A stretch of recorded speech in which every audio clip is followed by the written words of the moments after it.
نائمنز پر فتح کے بعد چنگیز خان چین پر قبضہ کرنا چاہتا تھا۔ منگولوں نے حملہ کیا تو چینی فوجی نزدیکی پہاڑوں کی طرف بھاگ گئے۔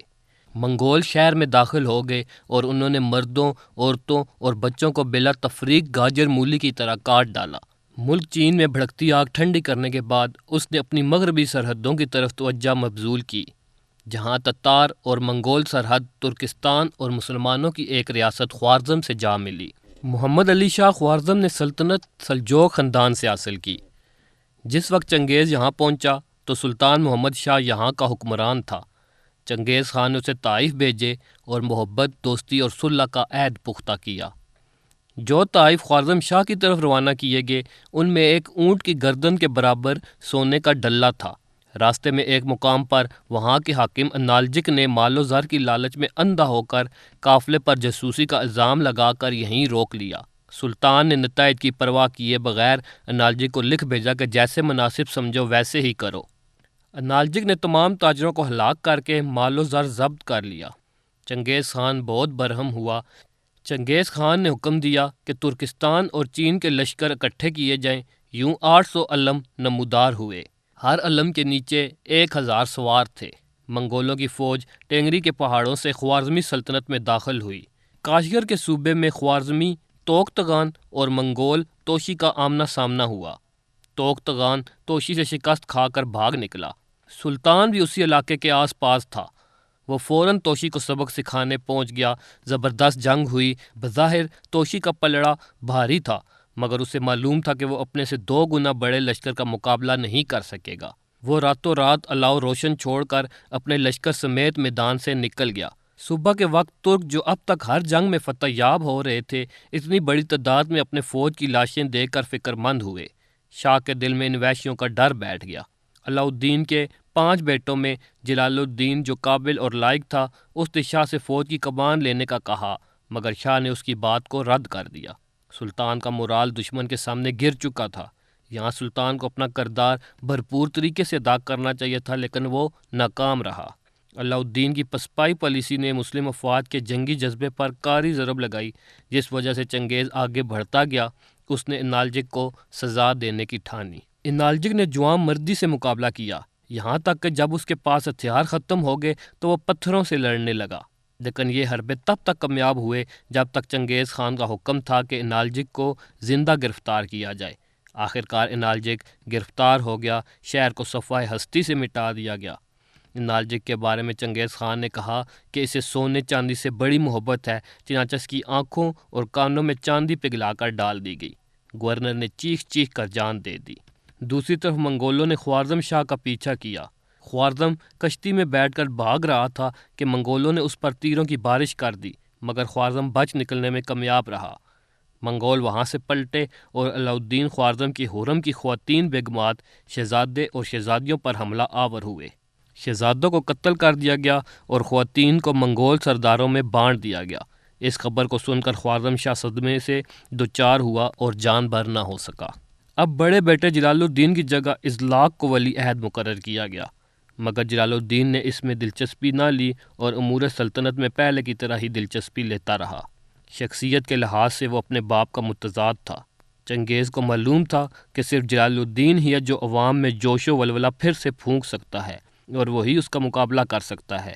اس لیے وہ جلال الدین کو ٹک کر بیٹھنے کا موقع ہی نہیں دینا چاہتا تھا، تاکہ وہ چنگیز کے خلاف لشکر تیار نہ کر سکے۔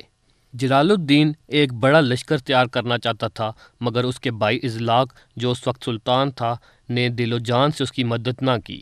جلال الدین اس مقصد کے لیے خوارزم سے نکل پڑا، مگر راستے میں ہی منگولوں نے اس پر حملہ کر دیا۔ جلال الدین نے جواں مردی سے مقابلہ کیا، منگول تتر بتر ہو گئے۔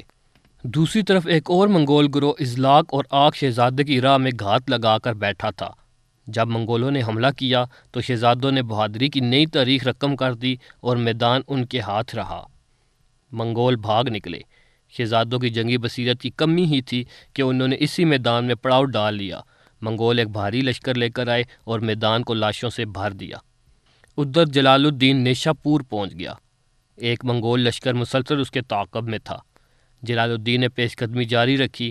راستے میں اسے معلوم ہوا کہ ایک منگول لشکر شہر کندن پر حملہ آور ہے۔ جلال الدین فوراً اہل شہر کی مدد کو پہنچا اور منگولوں کو شکست دے کر فتح یاب ہوا۔ یہاں سے جلال الدین غزنی کی طرف مڑ گیا۔ منگول ابھی بھی اس کے تعاقب میں تھے۔ جلال الدین بروان پہنچا تو اسے معلوم ہوا کہ منگولوں نے بھمیان شہر کا محاصرہ کیا ہوا ہے۔ عالم اسلام کا یہ سپوت بے سر و سامانی کے باوجود اہل بھمیان کی مدد کے لیے روانہ ہوا۔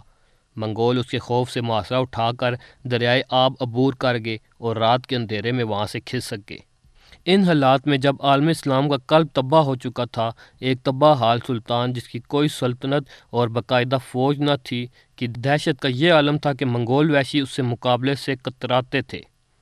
اگر سلطان محمد خوارزم اس وقت ہی اپنے لشکر کی کمان جلال الدین خوارزم کو دے دیتا تو آج تاریخ میں کسی چنگیز خان کا نام تک نہ ملتا۔ جب منگولوں کی اس بزدلی کی خبر چنگیز خان کو ملی تو وہ غصے میں لال پیلا ہو گیا۔ اس نے 30,000 کا لشکر جلال الدین کے مقابلے کے لیے روانہ کیا۔ یہ بہادر خوارزم شہر سے باہر کھلے میدان میں صف آرا ہو گیا۔ منگولوں کے پہنچتے ہی جنگ شروع ہو گئی۔ سلطان کے دائیں بازو کی طرف کی فوج مضبوط تھی۔ منگولوں نے دائیں بازو کی فوج پر حملہ کر دیا، یہاں تک کہ دائیں بازو کے لشکر پیچھے ہٹنے پر مجبور ہو گئے، مگر جلال الدین گھوڑا دوڑاتے خود صفوں میں کود گیا اور حالات کو مزید خرابی سے روکا۔ دونوں فوجوں کا پلڑا برابر تھا۔ دوسری صبح جلال الدین کے سپاہیوں نے ایک اور لشکر دیکھا جو کہ ایک ڈمی لشکر تھا۔ منگولوں نے لکڑی کے بت بنا کر کپڑوں سے ڈھانپ دیے تھے۔ منگولوں کی یہ چال کامیاب رہی اور جلال الدین کے لشکر میں بددلی پھیل گئی۔ وہ لڑائی سے کترانے لگے۔ جلال الدین نے حکم دیا کہ تمام افواج مل کر ہلا بول دیں اور منگولوں کو روند ڈالیں۔ گھمسان کا رن پڑا اور منگولوں کے قدم اکھڑ گئے۔ اس لڑائی میں منگولوں کی کمان چنگیز خان خود کر رہا تھا۔ لڑائی کا پلڑا خوارزم کے حق میں تھا کہ 2 سرداروں میں پھوٹ پڑ گئی اور ایک سردار رات کی تاریکی میں اپنا لشکر لے کر نکل گیا۔ چنگیز خان نے صورتحال کو بھانپ لیا اور کوئی لمحہ ضائع کیے بغیر جلال الدین پر حملہ کر دیا۔ جلال الدین نے جب یہ دیکھا تو اپنی کھوئی ہوئی طاقت اکٹھی کرنے کے لیے غزنی کی طرف نکل پڑا۔ چنگیز خان نے جلال الدین کے تعاقب کا حکم دیا۔ جلال الدین نے دریائے سندھ کے کنارے پر پڑاؤ ڈالا۔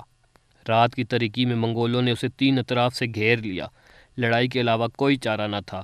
جلال الدین اور اس کے جانثاروں نے اس قدر جان توڑ حملہ کیا کہ چنگیز اپنی فوج پیچھے ہٹانے پر مجبور ہو گیا۔ جب منگول پیچھے ہٹے تو ایک دستہ بھاگنے والوں کے تعاقب میں گیا۔ گھات میں بیٹھے منگولوں نے انہیں گاجر مولی کی طرح کاٹ دیا۔ دراصل یہ منگولوں کی چال تھی۔ جلال الدین گھوڑے کو دوڑا کر ایک ٹیلے پر لے گیا۔ چنگیز خان اور جلال الدین کی نظریں ملی اور پھر جلال الدین گھوڑے سمیت دریائے سندھ میں کود گیا۔ یہ دیکھ کر چنگیز خان نے کہا، وہ باپ کتنا خوش قسمت ہے جس کا بیٹا اتنا بہادر ہو۔ سلطان جلال الدین کے پیچھے کئی سپاہیوں نے بھی دریا میں چھلانگ لگا دی۔ صرف 100 سپاہی دریا پار کر کے سلطان تک پہنچے۔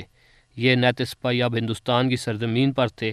انہوں نے جنگل سے لکڑیاں توڑ کر نیزے بنائے۔ جب ہندو راجا کو سلطان کی آمد کی اطلاع ملی تو وہ 1000-1500 سپاہیوں کے ساتھ سلطان پر چڑھائی کے لیے آ گیا۔ سلطان کے سپاہیوں کے جنگی تجربے کے آگے وہ بے بس ہو گئے اور ہندو راجا مارا گیا۔ جب چنگیز کو اس کی خبر ملی تو وہ بڑا حیران ہوا۔ اس نے سلطان کو پکڑنے کے لیے لشکر روانہ کیا، مگر سلطان بہت دور دہلی آ نکلا۔ تعاقب بے سود رہا اور منگول واپس لوٹ گئے۔ دہلی میں اس وقت شمس الدین التمش کی حکومت تھی۔ اس نے جلال الدین کی اچھی مہمان نوازی کی۔ جلال الدین نے تقریباً 3 سال دہلی میں قیام کیا۔ اس کے بعد جلال الدین نے کھوکھر، لاہور کے ساتھ اتحاد کر کے پنجاب کے بیشتر حصے پر قبضہ کر لیا۔ جلال الدین نے خوارزم سلطنت دوبارہ قائم کرنے کی کوشش کی اور بہت سے علاقے فتح کیے۔ اس نے باقی دن منگولوں کے خلاف جدوجہد کرتے ہوئے گزاری۔ سلطان کیقوباد اول نے فرات کے مقام پر جلال الدین کو شکست دی۔ اس شکست کے بعد منگولوں کو معلوم ہو گیا کہ جلال الدین اب کمزور ہو چکا ہے۔ انہوں نے 30,000 کی فوج کے ساتھ جلال الدین کو آسانی سے شکست دے دی۔ جلال الدین نے پہاڑوں میں پناہ لی جہاں اسے سلجوکیوں نے نامعلوم کرد کے ہاتھوں ہلاک کروا دیا۔